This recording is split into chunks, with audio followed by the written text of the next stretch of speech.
I've only been using Altenew for about 6, maybe 8 months. I kind of forget. I just literally seen a card on Pinterest and was like, wow, what stamp is that? And dug a little bit further, which isn't hard to do, and found it. So I ordered a stamp set. I was like, this is gorgeous, loved it. The quality was so good. It stamped so clear. The final product was spot on. It was a layered flower.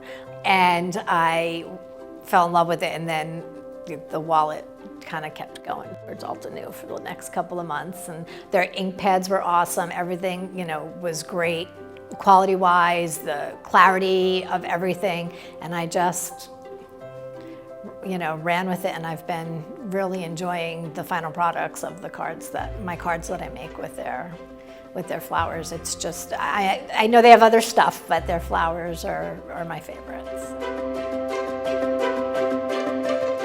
Hello crafters, I hope you enjoyed that video. If you want to see more, don't forget to subscribe to our YouTube channel and hit the notification bell so you don't miss anything.